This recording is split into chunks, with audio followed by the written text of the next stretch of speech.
Hello everyone, and welcome back to the channel.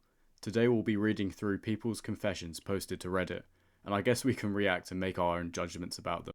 I need to gear up and get some iron, but these caves are freaking me out a bit too much. There's too much activity, too many zombies, too many zombies around. So I think it'll be best if I just grab some coal for now, then build my own mine. I read it's best to strip mine around Y16, so I guess I'll dig down and then start from there. But before we get right into the confessions, make sure you hit like and subscribe, and without further ado, let's get into the first one. I give customers more food as a McDonald's employee. That's pretty much it. I make sure that customers get their money's worth. I make the McFlurries full and add a good amount of sauce. I make sure the fries are as full as possible, and sometimes I give the sauces away for free. I once put about 14 nuggets in a 9-piece box. I genuinely don't care anymore. I think the job is fun and stuff, but it's taken way too seriously. They haven't taught me how to work the grill and how to make the burgers yet, but to be honest, that's for their own safety at this point. That's a pretty nice, light-hearted confession to start off with. Now, I think that's amazing. Could you imagine going to McDonald's and getting 14 nuggets when you've ordered a 9-nugget box? That's basically like winning the fast food lottery. I'd be so happy to receive an extra 5 nuggets. And I would definitely send that straight to my friends. At this point, this guy's just making people's days by giving them extra free food. It's the same with the McFlurries. Could you imagine getting the biggest McFlurry of all time? You'd be so happy with that. I just hope this person doesn't take it too far, because the extra 5 nuggets here and there, I mean, that's harmless. But if they start increasing the quantities too much, you never know, Ronald McDonald could always come after them. Right, let's move on to the next confession. I got a couple of mates to hype up my friend behind his back. I've got this mate who's almost 30 now. He's a good guy, but he never really found his thing. He doesn't have much going on hobby-wise, and he's never been the type to put himself out there. The funny part is he's always the first person to back everyone else up, cheering them up with their stuff, but when it comes to himself, he just kind of fades into the background. He's struggled with anxiety for years, so he mostly keeps to himself. Anyway, for my birthday this year, which is one of the few times he'll actually come out because he knows it means a lot to me, I asked a couple of our friends just to throw him some compliments. Nothing over the top, just casual stuff like pointing out how funny he is or how sharp he is with random trivia. And man, it actually worked. He's been like a new person since. His confidence is way up, and he's even talking about trying new things on his own. If he ever finds out I set the whole thing up though, he'd probably kill me for it. This person sounds like a great friend. There's nothing better than being out with all your mates and everyone starting to compliment you. Really builds your confidence and really makes your day, makes you feel good about yourself. So this person is a great friend. It's really nice to hear that this person now feels that they are able to go out and about by themselves. It just shows that how much a compliment can really boost your confidence. And it's something that I think I'm going to have to start doing with my friends as well. So that's a great confession to submit. I wouldn't worry about your friend finding out that it was all set up, because at the end of the day, everyone's compliments were probably genuine. And I'm sure none of your other friends will tell them, because no one would want to knock your friend's newfound confidence. Let's get into our next confession. I sit in my car for an hour after work and tell everyone it's traffic. It's the happiest part of my day. I park a couple of blocks from home, kill the engine and just exist. No radio, sometimes a podcast. Sometimes I stare at a leaf on the windshield. I text traffic to the family group chat, and I sit there like a raccoon pretending to be a functioning adult. It started during a rough week. I told myself I needed 5 minutes to decompress so I wouldn't bring the office home. 5 minutes became 15, then an hour. Now that quiet metal box is the only place where nobody needs anything from me. Here's a part I'm not proud of. I've missed dinners. I've left calls ringing out. I've walked in with a tired smile and a lie about a truck on the highway. There's always a stalled truck somewhere, even when I'm nowhere near a highway. I'm not cheating, I'm not job hunting, I'm just exhausted and addicted to being unreachable. I think I'm scared that if I say I need an hour to myself, people will hear that as I don't love you, so I pick the coward's version, silence and excuses. It feels harmless, but it isn't. It chips away at trust, and I can hear it in a little pause before they say okay. I'm confessing because I don't want the happiest part of my day to be hiding. I'm going to tell them the truth and ask for a real boundary. 1 hour after work. Phone on do not disturb. Then I show up fully. If they say no, at least I finally said something. I think we can all relate to this person. Everyone needs time to relax and switch off after completing a heavy shift at work, and I can get why he sits in the car taking a bit of time to himself. It's no different to why most people will go and sit on the toilet for 20, 30 minutes at a time just doom scrolling, because it's the only place where you can really switch off without anyone getting in your way or distracting you. I don't think he really needs to worry about telling his family that he wants an hour to himself. I mean, most people will understand that if you're working, when you get home, you just want to switch off for a bit. But I don't know if he needs a full hour. Maybe he can restrict it to 20, 30 minutes and then join everyone for dinner. I think he's doing the right thing by confessing to his family as well. He did say that he was going to tell them. And I think that's fair enough, and I'm sure that they would understand. Especially as winter's now approaching, it would be much nicer to sit inside a warm house than it would be to be in a freezing cold car. This next confession's a bit of a strange one, and it did make me laugh when I when I read out the title. So let's get straight into it. When I was a child, I was a chronic chair sniffer. I don't really know how this started, and I get gut punches of embarrassment whenever I remember. But as a kid, from like 5 to 9 years old, I would always smell the part of a chair that someone sits on. Whenever my parents would have guests over, and they would get up and go from their seats and go somewhere else, I would get up and sniff the bottom of the chair, out of pure, genuine curiosity. There was no other reasoning behind this other than childlike wonder. The scents were one of those things like gasoline or dog paws that don't necessarily smell good, but you can't stop smelling them. Well, I don't know about anyone else, but I don't think I've ever sniffed a chair. I don't think I've ever sniffed a chair that someone was sat on, but each to our own, I guess. He said it was one of his favourite scents as a child, and I guess I'm trying to think if I had any similar to that. But all I can think of really was I quite liked the smell of swimming pools and the chlorine when we used to go in, and maybe the odd scent of petrol. But that's so far removed from sniffing someone's actual chair. But that's a pretty funny confession. I guess as well, if he stopped after the age of 9, it's pretty innocent and it's not too weird. But if he carried on doing that into his school years and going to school and sniffing seats then maybe it would have been a bit of a problem. But like he said, he did stop when he was 9 or so. So I guess that's not too weird in the grand scheme of things, and children do weird things. So at least he's embarrassed about it now because it shows that he realises it is a bit wrong. But yeah, good confession there. I once set up a classmate who kept copying my answers. This was in secondary school, maybe year 9 or 10. There was a lad who always sat near me and copied everything I wrote down during tests. It got on my nerves because he'd end up with the same mark as me without putting any work in. So one day I decided to catch him out. During a science test, I started filling in the wrong answers on purpose, but putting little asterisks by what I thought was the correct answer. I knew he couldn't see all of them, so I purposefully made it easier for him to see the sabotaged answers. After a while, when he was finished and handed his paper in, I quickly went back and changed mine to the correct answers. When the test came back, I did fine, but he failed. Badly. He looked at me like he knew exactly what I'd done, but he never tried copying off me ever again after that. I still think it was a bit petty, but at the same time it felt fair. He was taking the mick, and it was the only way I could get him to stop.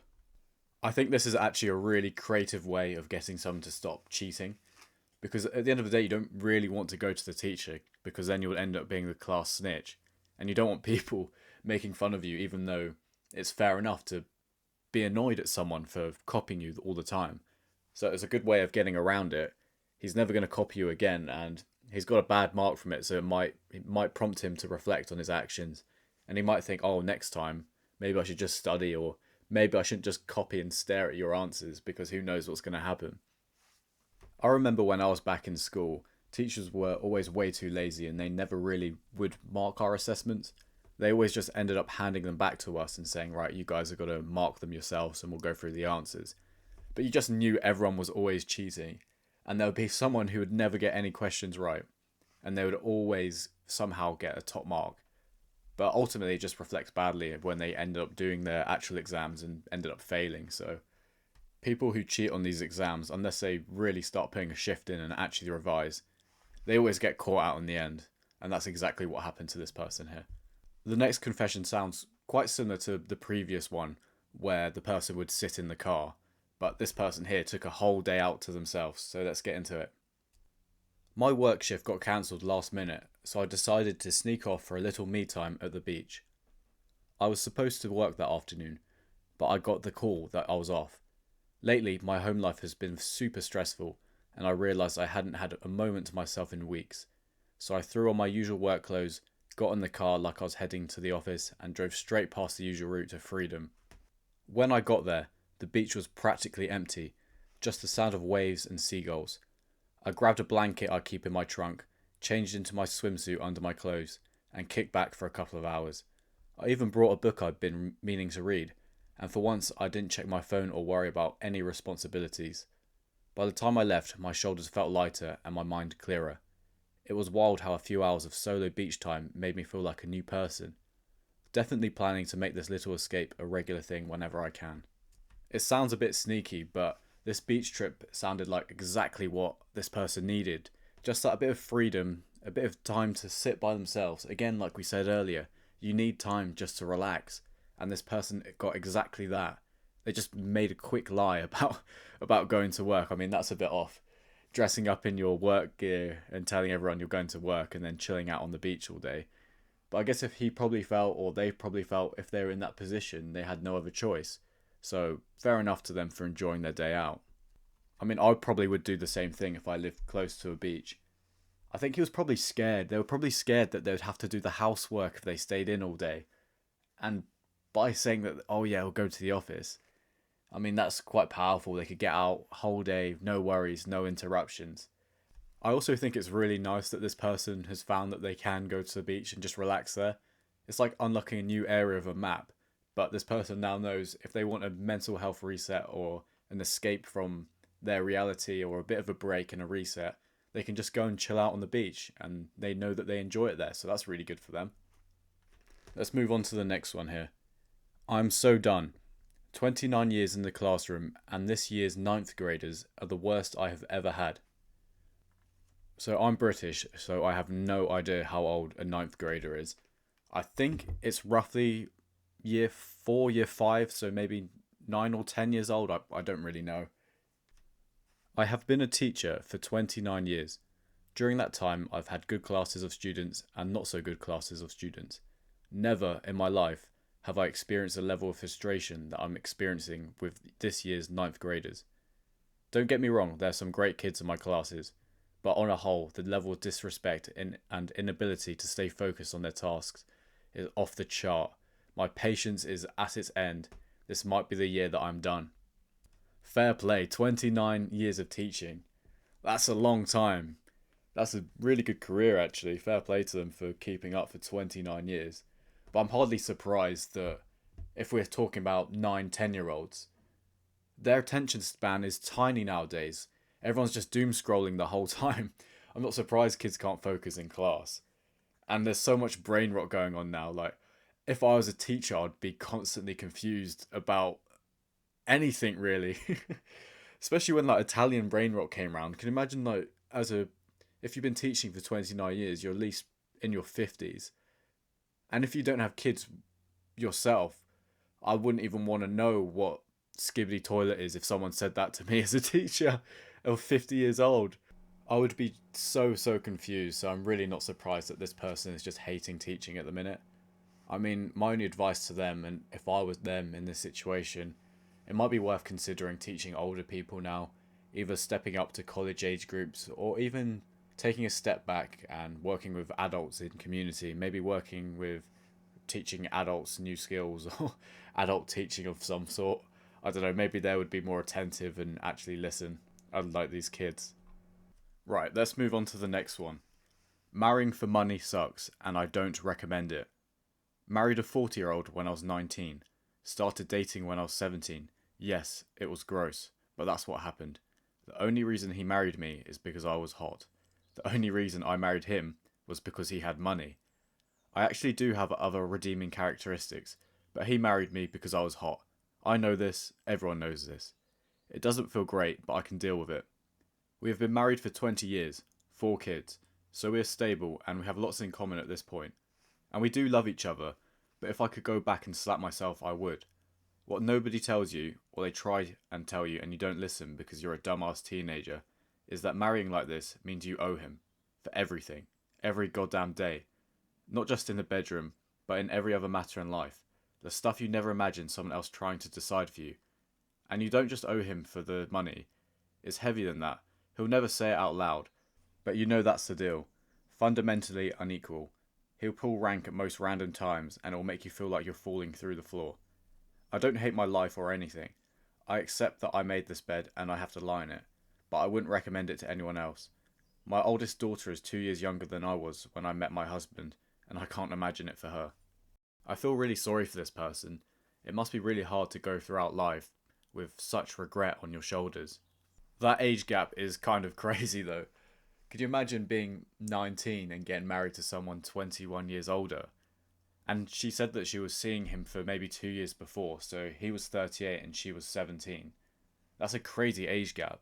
He's actually quite lucky that Gideon wasn't around at the time doing EDP watch, otherwise he'll be he'll be locked up for talking to underage girls.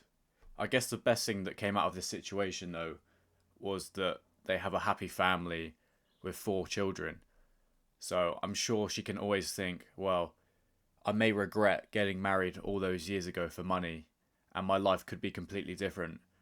But if I didn't get married, who knows where I'd be right now, and I wouldn't have the 4 children that I'm sure she loves. So every situation really has a silver lining, and she can always try and teach her kids from her mistakes. I mean, it's pretty hard to say, I shouldn't have married your dad, but I'm sure she can subtly say that there is better things in life than aiming to get the most money possible or doing things for money. Anyway, let's move on to a more light-hearted confession. I threw up at a bar last night, and only one of my friends noticed. Last night, I was at a pretty busy bar, and I had a little too much to drink, and mixed drinks, which was a very bad idea. One of my friends was hitting a vape from a person, and my drunk ass thought it'd be a good idea to hit it as well. Next thing you know, I threw up in my mouth, and I tried to bust a gut just to swallow it. Gross, I know. But then more and more came up. My friend looks at me and just points under the bar. So I spit out all the vomit under the bar. I also got it down someone's shirt and pants. I don't think anyone noticed except the one friend, which is kind of crazy because the bar was so busy. The whole night after that was pretty blurry. I woke up today hungover and I looked at my clothes from last night and it had dried up puke to confirm it. I feel pretty bad about it, especially because no one really noticed and I think someone had to clean it up at the end of the night. I'm sure this has happened to most people on a night out at some point.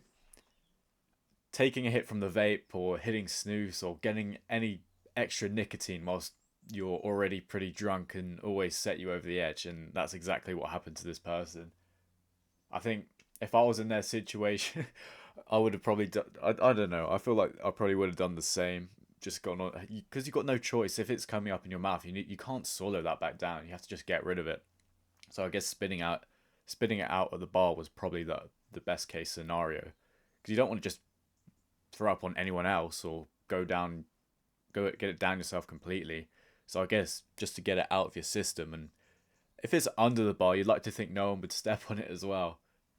I can completely understand why they feel bad for the bar staff, especially when you're hungover, you get such bad anxiety. But I'm sure the staff, unfortunately, have had to deal with this multiple times a week, I'd assume. I'm sure it's quite a common occurrence. And as horrible as it is for them, I think that they know what they're getting into and they just have to grit and bear it, unfortunately. What I'd do if I felt really bad about it would probably be to go back to the bar and leave a nice tip. Don't necessarily say why. I'm sure they'd figure it out. But if you gave them a nice tip when you go back, maybe that will help clear your conscience. I sometimes drive slowly on purpose to annoy impatient drivers on the motorway.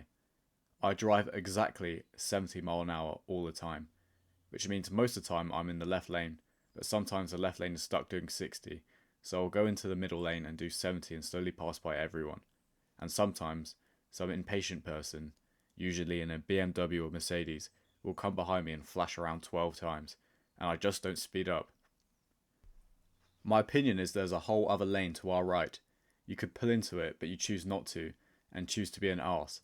So I will also be an arse and make your life slightly harder for the 30 seconds it will take me to move back to the left lane. I don't know what it is about driving, but It's always so easy. It's so easy to rage bait people whilst driving, and people get so unnecessarily angry all the time when they drive. I have so many friends that get so annoyed whilst driving, and I think they probably would get really annoyed if they were stuck behind this person sitting at 70 in the middle lane. I think also get annoyed, but that's only if the left lane is free and they're still in the middle, and then I'd give them a glance, being a bit like, "What are you doing?" But I know everyone just gets ridiculously angry whilst driving all the time. It's like when you come up to a roundabout and someone doesn't pull off, and then you start looking in the person's mirror in front of you, thinking, "Just go. What are you doing?"